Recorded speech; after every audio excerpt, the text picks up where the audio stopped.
Bismillahirrahmanirrahim. Assalamualaikum warahmatullahi wabarakatuh. Alhamdulillah sahabatku semuanya, kita bisa berjumpa lagi pada kesempatan kali ini. Semoga kita semuanya selalu diberikan kesehatan oleh Allah Subhanahu wa taala, dijauhkan dari segala mara bahaya apapun, dan semoga kita semuanya selalu diberikan kesehatan oleh Allah Subhanahu wa taala. Amin ya Allah ya rabbal alamin. Kita doakan juga kepada orang tua kita, teman-teman kita, atau tetangga kita yang sedang sakit.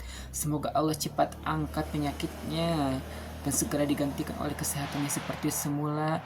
Dan semoga sakitnya orang-orang yang sedang sakit bisa menjadi penggugur dosa-dosanya. Amin ya Allah ya rabbal alamin. Alangkah baiknya untuk mengawali pertemuan kita pada hari ini, kita awali juga dengan membacakan salawat kepada Rasulullah Shallallahu Alaihi Wasallam. Semoga kita semuanya mendapatkan syafaatul uzma di yaumil qiyamah nanti. Amin ya Allah ya rabbal alamin. Sallallahu ala Muhammad. Sallallahu alaihi wasallam. Sallallahu ala Muhammad. Sallallahu alaihi wasallam.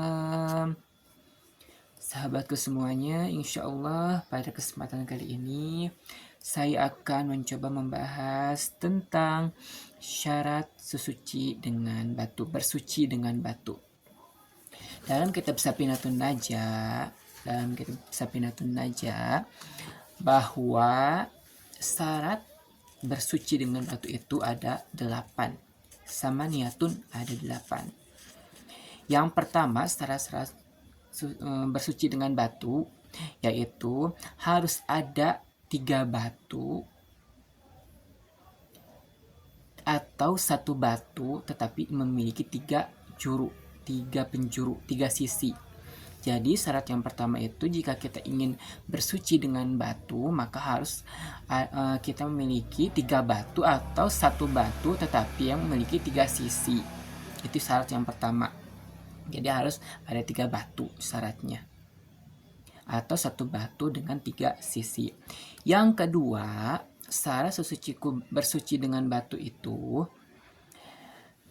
wa ayyunqa, sarang kudu nepi ka bersih. Jadi maksud harus sampai bersih, tempatnya najis itu harus sampai bersih dari datnya najis.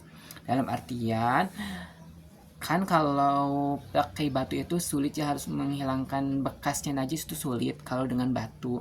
Jadi minimal harus hilang dat atau wujudnya najis. Misalkan kita BAB, nah si kotornya itu harus sampai hilang datnya, harus sampai hilang wujudnya.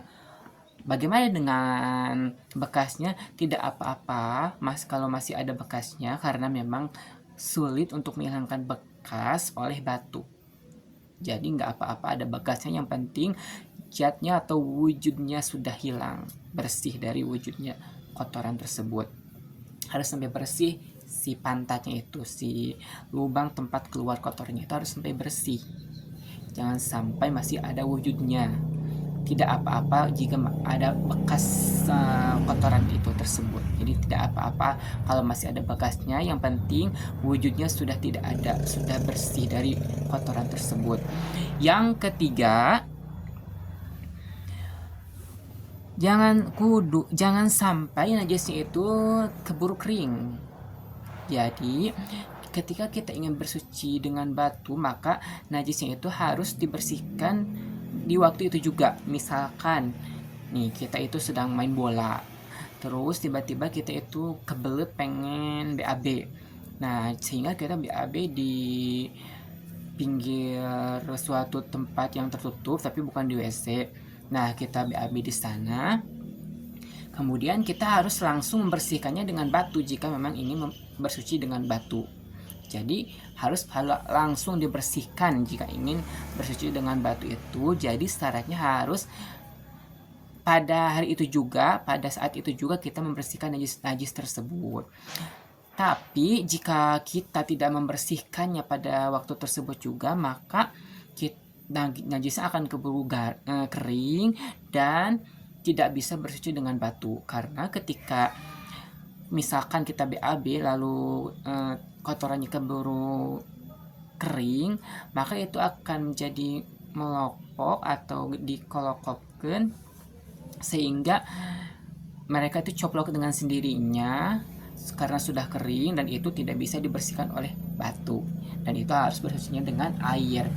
Jadi syaratnya bersuci dengan batu itu harus dibersihkan pada saat kita selesai buang air besar atau buang hajat. Jadi jangan sampai najisnya keburu kering. Dan yang keempat, jangan sampai kita itu pindah-pindah. Jadi berpindah-pindah tempat. Misalkan nih, kita itu BAB di sini kita di sana lagi pindah lagi ke sana BAB-nya, pindah lagi ke situ, pindah lagi ke sini. Jadi jangan sampai BAB-nya itu berpindah-pindah tempat. Jadi harus tetap istiqomah di suatu tempat gitu. BAB-nya itu harus tetap di situ BAB-nya, jangan sampai kita berpindah-pindah tempat buang kotorannya seperti itu. Jadi harus di sana tetap buang BAB-nya, jangan pindah ke sana, pindah ke sini, pindah ke situ. Jangan sampai seperti itu syaratnya. Kemudian yang kelima, jangan sampai kedatangan kepada najis tersebut oleh najis yang lain. Bagaimana maksudnya? Jadi seperti ini. Ketika kita misalkan BAB dari dubur kan, BAB itu di dubur. Nah, jangan sampai ketika kita BAB itu si kotorannya terkena kotoran lain. Misalkan terkena air kencing kotoran BAB kita. Nah, itu tidak bisa bersuci dengan batu karena najisnya sudah bercampur dengan najis yang lain. Jadi syarat bersuci dengan batu itu jangan sampai najisnya bercampur atau kedatangan dengan najis yang lain. Jadi harus khusus. Misalkan kalau kita BAB ya kotorannya cuma BAB saja, kalau kita kencing ya kotorannya cuma kencing saja, jangan sampai bercampur dengan najis yang lain. Kemudian yang keenam, jangan sampai najisnya itu melewati bokong dan lawangan depan kubul. Jangan sampai najisnya itu melewati bokong atau kubul atau penis atau alat kelamin, jangan sampai melewati. Jadi maksudnya gini, kan najis itu misalkan kita BAB. Nah, BAB itu kan keluarnya di pantat dari lubang kerutan pantat itu ya. Jadi najisnya itu harus tetap di lubangnya itu. Jangan sampai dia itu najisnya itu berpindah atau melewati ucap acret lah, istilah cek Sunda nama. Dugikeun kan najis nanti jangan sampai karena bokong, karena penis, kan alat kelamin, jadi maaf karena paha, kena ke paha atau ke betis. Nah, itu jangan sampai najisnya itu berceceran kemana-mana.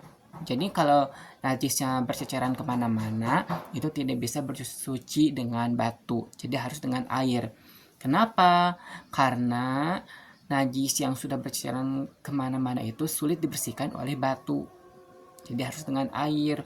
Jadi bersuci dengan batu itu berarti harus BAB-nya itu kotoran yang tidak mencret, tidak encer. Jadi harus yang gak mencret, pokoknya intinya gak mencret aja kotorannya itu, harus supaya tidak berceceran kemana-mana kotorannya. Kemudian yang ketujuh itu jangan sampai najisnya terkena oleh air. Jadi ketika kita ingin bersuci dengan batu, maka gak boleh najisnya terkena oleh air. Misal kita itu BAB di atas rumput yang ada embunnya, otomatis kan ada airnya, rumput yang ada embunnya itu. Nah, ketika kita BAB di sana, otomatis maka akan kena ke pantat kita si embunnya, dan itu najis kita bisa jadi terkena air, dan itu tidak sah jika kita ingin bersuci dengan batu. Berarti kalau kena air najisnya maka harus bersuci dengan air, tidak bisa dengan batu. Kemudian yang kedelapan, syarat suciku batu, bersuci dengan batu itu harus menggunakan batu yang bersih semuanya. Jadi tiga-tiganya batu tersebut harus batu yang suci, bersih, yang bisa membersihkan, tidak ada najisnya. Bukan salah satu batunya, tapi tiga-tiganya batu tersebut itu harus batu yang suci, bersih, tidak ada najisnya. Jadi pada kesimpulannya bahwa syarat bersuci dengan batu itu ada 8.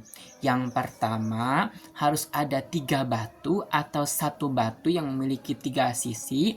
Yang kedua, harus sampai bersih tempatnya najis. Yang ketiga, jangan sampai najisnya keburu kering. Yang keempat, jangan sampai kita berpindah-pindah tempat membuang kotorannya. Yang kelima, jangan sampai najisnya didatangi atau bercampur dengan najis yang lain. Yang keenam, jangan sampai najisnya itu berceceran kemana-mana, ke bokong, ke alat kelamin, ke paha, ke betis, dan lain sebagainya. Dan yang ketujuh, jangan sampai najisnya terkena oleh air. Dan yang kedelapan, harus ada batunya itu harus yang suci semuanya, yang bisa membersihkan najis, tidak ada najis batunya, ketiga-tiganya. Sekian penjelasan pada kali ini, semoga ada manfaatnya, kurang lebihnya mohon maaf. Wallahu muwaffiq ila aqwamit thoriq. Wassalamualaikum warahmatullahi wabarakatuh.